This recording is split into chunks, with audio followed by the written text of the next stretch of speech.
সংযুক্ত আরব আমিরাতে বিক্ষোভ করার কারণে গ্রেপ্তার হয়ে দণ্ডিত হওয়া এবং পরে সাধারণ ক্ষমায় মুক্তি পাওয়া ৫৭ বাংলাদেশের মধ্যে ১৪ জন দেশে ফিরেছেন।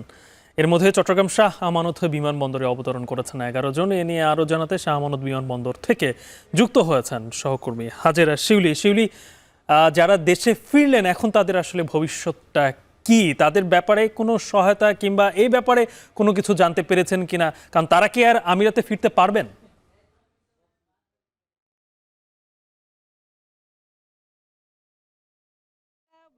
বিমানের মধ্যে অবতরণ করছেন এবং দেখছেন যে প্রবাসীরা বের হয়েছেন। আমরা একটু তাদের কাছে যেতে চাই, আসলে তারা কি বলছেন এবং তাদেরকে আমরা ফুল দিয়ে সংবর্ধনা জানানোর জন্য কিন্তু অনেকে এসেছেন এবং এখানে এক ধরনের আবেগঘন পরিবেশ সৃষ্টি হয়েছে এবং তারা কিন্তু খালি হাতেই ফিরছেন এবং স্বজনরা দাবি করছেন তাদেরকে যেন পুনর্বাসনের ব্যবস্থা করা হয় এবং তাদের ভিসা যেন আবার পুনর্বহাল করার চেষ্টা করা। এবং এই মাত্রই কিন্তু প্রবাসীরা কিন্তু বিমানবন্দরের ফটক দিয়ে বের হয়েছেন এবং তাদেরকে ফুল দিয়ে বরণের জন্য বিভিন্ন সংগঠন থেকে বিভিন্ন বিমানবন্দরের যে সিকিউরিটি আছে তারা বিভিন্ন ফাউন্ডেশনের পক্ষ থেকে আসা হয়েছে এবং তাদের স্বজনরাও এসেছেন এবং এখানে এক ধরনের আবেগঘন পরিবেশ সৃষ্টি হয়েছে। তাদের স্বজনদেরকে আবেগে জড়িয়ে ধরছেন। আপনারা জানেন যে বৈষম্যবিরোধী আন্দোলনের সময় তারা সংহতি জানিয়ে তারা বিক্ষোভ করেছিলেন এবং আরব আমিরাতের আইন অনুযায়ী আসলে বিক্ষোভ করা অবৈধ এবং তাদের ফেডারেল কোর্ট ৩ সেপ্টেম্বর তাদেরকে দণ্ডিত করে। পরবর্তীতে প্রধান উপদেষ্টাকে ফোনে একটু কথা বলবো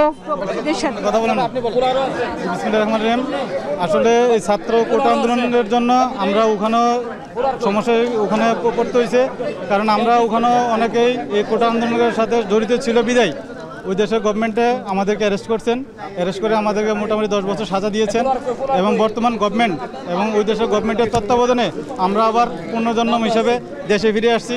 আপনাদেরকে এবং বর্তমান যে গভর্নমেন্ট আছেন ডক্টর ইউনূস সাহেবকে আমাদের সকল প্রবাসীর পক্ষ থেকে আন্তরিক ধন্যবাদ জানাচ্ছি এবং আমাদের পিছনে যারা আছেন তাদেরকে জন্য সহি সালামতে দেশে ফেরত নিয়ে আসতে পারেন এই আশাবাদ ব্যক্ত করছি সবার।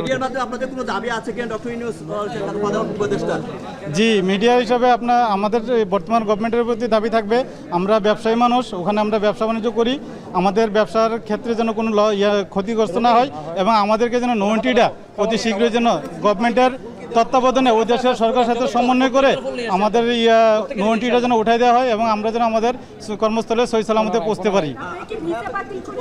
জি ইনশাল্লাহ ডিপোর্ট জি আমরা ডিপোর্ট করা হয়েছে, ভিসা বাতিল করা হয়েছে। আমার 4-5টা বিজনেস আছে, কিছু করার না, এখন আমরা কোনো ওইখানে ছিলাম না, তারপরে আমাদেরকে ধরা হয়েছে। আমার একটা বাচ্চা হয়েছে ওইখানে বিগত 15 দিন আগে, ইভেন আমার বাচ্চাকে আমি কুলে পর্যন্ত নিতে পারি নাই। যাই হোক, এটা আমার নসিবের ব্যাপার, কারণ আমাদের একটাই দাবি যে থ্যাঙ্কস জানাই এই দেশের গভর্নমেন্টকে, নতুন গভর্নমেন্ট ডক্টর ইউনূসকে। হ্যাঁ, আমার ফ্যামিলি এখানে বউ বাচ্চা সব কিছুই ছিল, সব কিছু ফেলে চলে আসছে। আমার একটা বাচ্চা হয়েছে গত 15 দিন আগে, বাচ্চাকে কুলে পর্যন্ত নিতে পারিনি। আমার নাম সাইদুল হক। এখন আমাদের একটাই দাবি যে আমাদের যেটা নো এন্ট্রি সম্ভবত পড়ছে মনে হয়, ওই নো এন্ট্রিটা যাতে তাড়াতাড়ি আমাদেরকে উঠাই ফেলে, আমরা যাতে পুনরায় আবার আমাদের কর্মসংস্থানে ফিরে যেতে পারি। আর আমার সার্ভিস হচ্ছে, আমার 22 বছরের সার্ভিস এখানে। ঠিক আছে, যে আমার অনুভূতি তো আমার দেশে এখন আমি প্রাউড ফিল করতেছি। আমার দেশে এখন আমার স্টুডেন্ট ভাইয়েরা যারা আমাদের জন্য এখানে করছে, আমরা তাদের সাথে সমন্বয় করে আমরা প্রবাসন মাটিতে আমরা এদের সাথে সমন্বয় করে আমরা আন্দোলন করছি এখানে। আমরা চাচ্ছি আমরা যেন আমাদের কর্মস্থলে আবার ফেরত যেতে পারি, আমাদের ব্যবসা বাণিজ্যগুলো আমরা করতে পারি। ওই দেশের গভর্নমেন্টকে আমরা অনুরোধ আমাদের ডক্টর ইউনূস স্যারকে ধন্যবাদ জানাবো যে যিনি আমাদের নো এন্ট্রিটা যেন উঠাই দেয়, আমরা যেন এখানে কিছু করতে না পারলেও বাংলাদেশে কিছু একটা করে সুন্দরভাবে আমরা ফ্যামিলি নিয়ে চলতে পারি, এটাই আমাদের চাওয়া।